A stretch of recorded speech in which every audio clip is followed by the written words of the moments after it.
PM Modi से मिले CM Nitish और तेजस्वी, कहा बड़े गौर से सुनी गई है उनकी बात। नमस्कार, मैं पल्लवी शर्मा, आप देख रहे हैं अमन न्यूज। जातीय जनगणना की मांग को लेकर सोमवार को बिहार के सीएम नीतीश कुमार और नेता प्रतिपक्ष तेजस्वी यादव ने 10 अलग अलग दलों के प्रतिनिधि मंडल के साथ प्रधानमंत्री नरेंद्र मोदी से मुलाकात की। सीएम नीतीश और तेजस्वी यादव ने एक दूसरे को धन्यवाद भी किया। सीएम नीतीश ने कहा कि इस मुद्दे पर पीएम से मिलने का प्रस्ताव नेता प्रतिपक्ष का था। उन्होंने ही विपक्ष के तमाम नेताओं से मिलकर सबको एकजुट किया था। वहीं तेजस्वी यादव ने कहा कि मुलाकात का समय देने के लिए प्रधानमंत्री और हमारे प्रस्ताव पर पीएम से मुलाकात का समय मांगने और प्रतिनिधि मंडल की अगुवाई करने के लिए सीएम नीतीश कुमार का बहुत बहुत धन्यवाद करता हूं। दोनों नेताओं ने कहा कि प्रधानमंत्री ने बड़े गौर से उनकी बात सुनी है, अब उन्हें इस संबंध में निर्णय का इंतजार है। सीएम नीतीश कुमार ने कहा कि प्रतिनिधि मंडल ने जातीय जनगणना के सभी पहलुओं को लेकर पीएम के सामने विस्तार से अपना पक्ष रखा है। उन्होंने कहा कि प्रधानमंत्री ने सबकी बातों को बड़े गौर से सुना। उन्होंने जातीय जनगणना की मांग से इनकार नहीं किया है। हमें उम्मीद है कि वह इस बारे में विचार करके उचित निर्णय लेंगे। पीएम के साथ आपकी बैठक हुई है, मुख्यमंत्री क्या कहेंगे, किन मुद्दों? तो अभी तो आपको मालूम ही है कि हम लोग 11 लोग गए थे। 10 पार्टी के सभी रिप्रेजेंटेटिव लोगों ने उनसे मुलाकात की और सब लोगों ने जाति आधारित जनगणना के बारे में जो सब लोगों का एक मत है, हम सब लोगों का, पूरे बिहार के सभी पार्टियों का, तो उसी के बारे में उनको पूरी जानकारी, एक एक विषय और उसको डिटेल्स में कि कैसे 2019 में पास हुआ, 2020 में हुआ और किस तरह से हम लोग थे।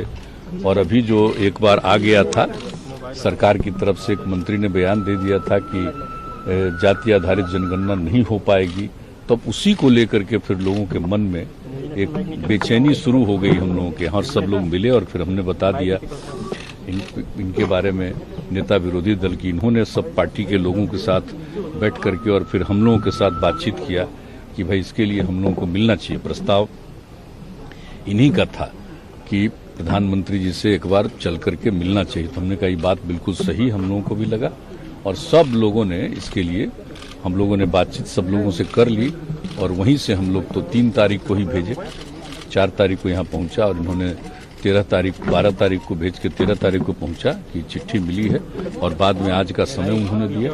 इसलिए सभी लोग आ गए और आ करके आज पूरी बात लोगों ने बता दिया। तो हम लोगों को जितना इसके पक्ष में जो भी बात रखनी थी उतना हम लोगों ने कहा है और बाकी जरा सब लोग बोलेंगे। पीएम ने क्या बोला? पीएम ने हम लोगों की बात पूरे तौर पर सुनी है, सब लोगों की बात सुनी और ऐसा नहीं है कि वो कोई नहीं सुन रहे थे, पूरे तौर पर सुना और सब लोगों ने इस चीज के पक्ष में जो एक एक बात कही, हर तरह की बातें जो रखी है तो उसको ध्यान से सुने हैं और हम लोगों को उम्मीद है कि इन सब चीजों पर भी गौर करेंगे। ये करें। आपको बता दें, सीएम नीतीश ने कहा कि जातिगत जनगणना बेहद जरूरी है। ये एक बार हो जाएगी तो सबकी स्थिति स्पष्ट हो जाएगी। जिन वर्गों को सरकारी योजनाओं का उचित लाभ नहीं मिल पा रहा है उनके बारे में भी ठीक ढंग से योजनाएं बन पाएंगी, विकास के लिए ठीक से काम हो सकेगा। सीएम नीतीश के बाद नेता प्रतिपक्ष तेजस्वी यादव ने कहा कि राष्ट्रीय हित में हम सब 10 पार्टियों के लोग एक साथ आए हैं। यह ऐतिहासिक काम होने जा रहा है। ये मांग सिर्फ बिहार नहीं पूरे देश के लिए है। देश के गरीब आदमी को इससे लाभ मिलेगा। साथ ही उन्होंने कहा कि जब जानवरों की जनगणना हो सकती है तो इंसानों की क्यों नहीं।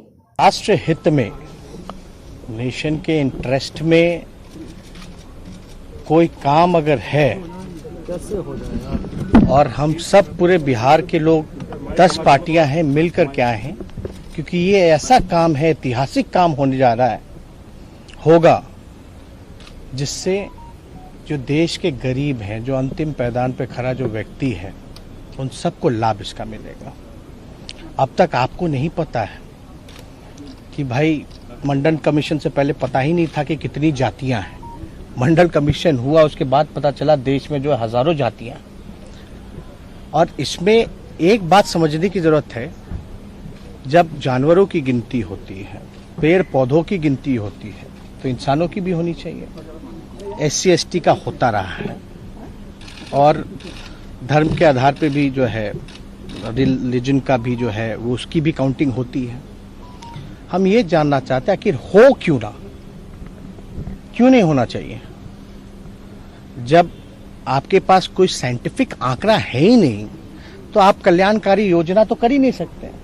गवर्नमेंट के पास अभी, किसी भी सरकार के पास स्पष्ट आंकड़ा या कोई इस विषय में जानकारी जो है कि भाई कौन ऐसा समाज का लोग है जो दिहाड़ी मजदूर है, कौन ऐसे लोग हैं जो भूमिहीन है, कौन ऐसे जो लोग हैं जो भीख मांगते हैं। फिलहाल के लिए इतना ही। देश और दुनिया की तमाम खबरों से जुड़े रहने के लिए देखते रहिए अमन न्यूज़।